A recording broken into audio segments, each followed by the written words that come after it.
Now most of you Naruto Boruto fanatics already understand the ninja ranking system in the Naruto universe, but the concept of the Chunin exam isn't really understood as much as it should be, considering it's a major plot point in the story. So I have decided to explain the history, concept and the process of the Chunin exams and how it actually works. Like, come on, some of you guys must have wondered if the Chunin exams was the only means to become a Chunin, or if it's held only once a year, or if it only takes place in Konoha. I'm going to try and answer all of these questions and more. I'm also going to explain the ninja organization system within the Naruto universe. But before I begin, here is a quick reminder from our partners Anime Ryo. If you guys want awesome anime apparels from hoodies, sweatshirts and t-shirts, or even cool accessories like anime phone cases, then make sure to check out animeryo.com and use the code ABDSquad to get yourself a 10% discount on everything. This will be helping us out and you guys will be getting yourself some cool merchandise. With that, let's cue the intro.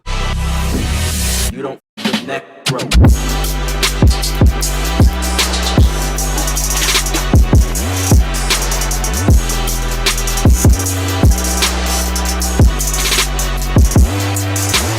Okay, before I delve into the Chunin exam, I'm going to give you guys a brief recap on the history of the ranking system. Oh, and a heads up, I'm gonna be destroying a lot of these Japanese pronunciations. I hope you guys can look past that. So let's start. The ranking organization system came into place by all the villages after the first Shinobi World War. This idea itself was actually started by Tobirama Senju when he took the role as the second Hokage, as an effort to transition the Shinobis of Konoha to actually value everyone in the village instead of sticking to the tribal past of solely depending and fighting for their respective clans. Tobirama introduced institutions like the Ninja Academy where members from different clans can join together and becoming a valuable asset to the village as a whole. This was also to intend that clans would cooperate with other clans through the means of competition and peer-to-peer training. Tobirama also introduced the Chunin exams and other organizations like the Anbu and even the Konoha military police force. The conception and idea of these organizations and roles was so successful that other villages started using them. Like my man Tobirama was a pioneer. These efforts was one of the core reasons why Konoha stood on top among the other villages. And over the years, Tobirama's organization and delegation of groups further developed into what it is today. So now let's break down this ninja organization system. But guys, I'm going to be solely using Konoha's system as this system was pioneered from there, thus making it the original one. But to be honest, this system is more or less the same in the other villages. So let's begin. The actual shinobi forces are divided into three groups: the regular forces, the Anbu and the medical teams. Each of these groups have their own dress code or insignia to help indicate their respective members. The regular force is the foundation of the system and it's where every ninja starts.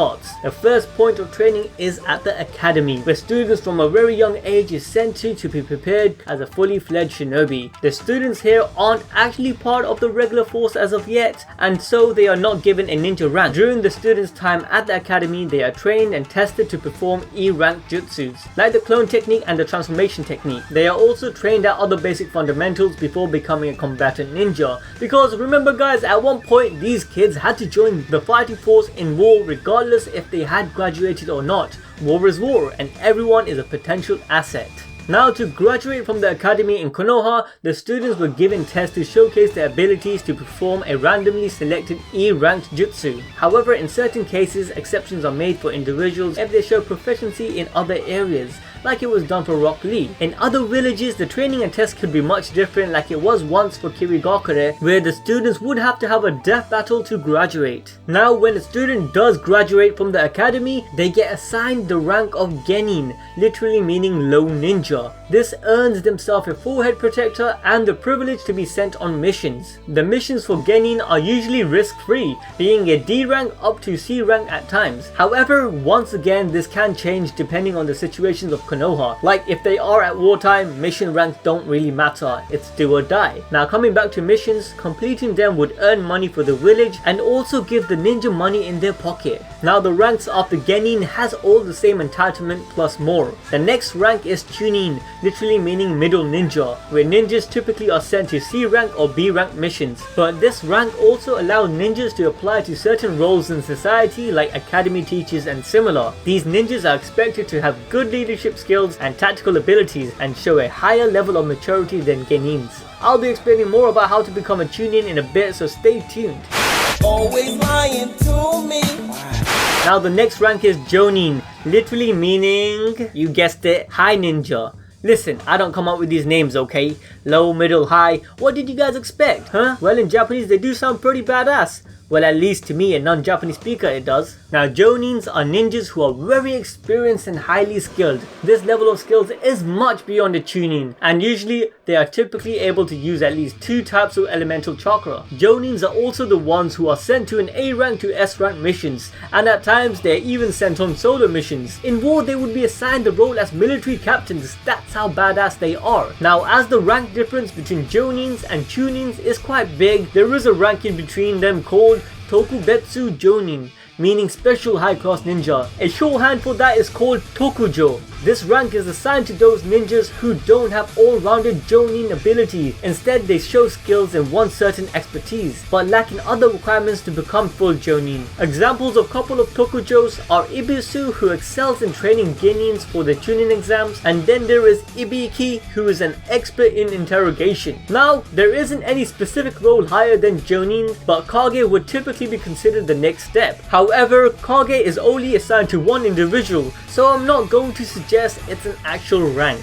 Now that I mentioned all the roles, let me briefly explain the other groups, known as Anbu and the Medical Squad. Well, the Anbu deserves a video for itself, but they are basically a black ops for Konoha. The word Anbu is actually short for... Wait, are you guys ready for me to butcher this? Okay, here I go. Ansatsu Senjutsu Tokusho Butai. How did I do, guys? Let me know in the comment section below. I know I already messed up every other pronunciation, but I hope I at least got this one in the back. Now this literally translates to Special Assassination and Tactical Squad, and as we can tell from the name, the members literally carry out covert operations. Now there is also Root, which is a faction under Anbu, but because it isn't officially part of this system, I am not going to talk about it. However, if you guys want me to cover Anbu and everything associated to it, then hit that like button for this video and make sure it gets over 3,000 likes, and obviously don't forget to write it down in the comment section below. Now moving on, the next group, the Medical Squad, is, well, yeah, it's a medical squad. You know, like every army needs a medical team, just like there is the HM for the US Navy, there is a medical specialist for the Konoha forces. And Tsunade is actually the one who developed the system to what it is right now. Now a quick addition I'd like to add is that after the events of the last Naruto movie, we are introduced to another division called Chubu, where Sai was moved into, but there isn't much information on this division apart from what the name would suggest, which would mean similar to like a support division. Now with that, let's just finally get into the Chunin exams. Yes, I know that was probably the longest background explanation you guys heard, but I hope I clarified a few concepts. Now onto the Chunin exams. The Chunin selection exams is meant to be the assessment to weed out the ninjas and differentiate who possesses the ability of a Chunin level. It's basically an opportunity for Genins to be promoted to Chunins. This exam was made in such a way where it's unique from any test that the Genin would have encountered. Hence why the evaluation process changes from one exam to the next. This is so that the Genins can't really be prepared but be tested accurately based on their true skills. Now, as I mentioned earlier, the concept of the Chunin exams was created by Tobirama. However, it is said the first official recorded exam took place much after his death. At this point, it is implied that the other villages who adopted the system also held their own individual exams, but Konoha was the first village ever to conduct one. This was actually the first recorded exam known to us, which was during the time of the Third Shinobi World War, when Hiruzen Sarutobi was the Hokage. The Genins had to enter as part of a 3-man team. The 3 stages were not held consecutively though, allowing participants to recover between the stages. The next stage was held in the Forest of Death, where it consisted of a tournament battle between 3-man teams. Now losing a match didn't really mean a Genin couldn't continue to the finals, where in the finals consisted of a 1-to-1 tournament battle. The oldest exam recorded was when Kakashi became Chunin by defeating Might Guy, who had earlier defeated Obito. After the Third Shinobi World War, to improve relations between the other villages, along with to, increase the economy by creating avenues for gambling, the exam was open to all the villages who wanted to participate and was then started to be held twice a year. Now guys, a quick note is that although the exam is designed in a way for there to be a final winner, this doesn't entirely determine the promotion, and nor does failing to win prevent one from being promoted. The actual decision to be promoted to Chunin is fundamentally decided by the observing ninjas and the daimyo who are actually leaders of the country for the participating villages. If the majority of the observing entity agrees that a participating Genin displays the necessary qualities for a Chunin, that Genin will be promoted regardless of how they place in the exams. Due to this, there is a possibility that many may pass, however, there is also an equal chance for none of them to. Being successful just simply increases the candidate's chances of being able to show off their ability and acumen. Now let's rewind a bit. Earlier in the intro, I said there are a few questions like, is winning the Chunin exam the only means to become a Chunin? Is it held only once a year, or does it only take place in Konoha? And the answer to all of those questions is no, as winning the exam doesn't determine you have become a Chunin, but allows a more certain decision to be made. However, not winning doesn't exclude the potential of becoming Chunin. This is how all of Naruto's friends became Chunin during the time gap while Naruto was training on the Jiraiya.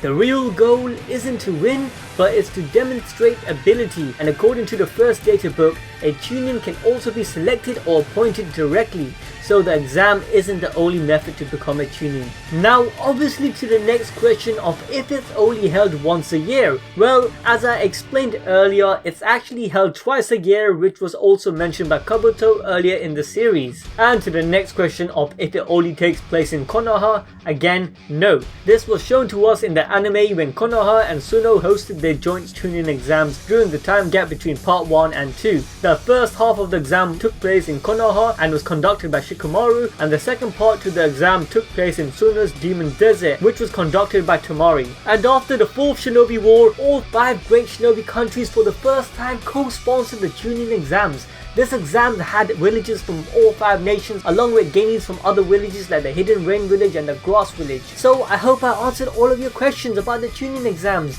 If I missed anything, then please let me know down below so we can start a discussion in the comment section and maybe address it in another video. With that guys, I hope you enjoyed this video. If you want more content like this, you know what to do. Hit that like button, subscribe if you haven't already, and ding that notification bell to stay updated. Till then, I'll catch you lot next time.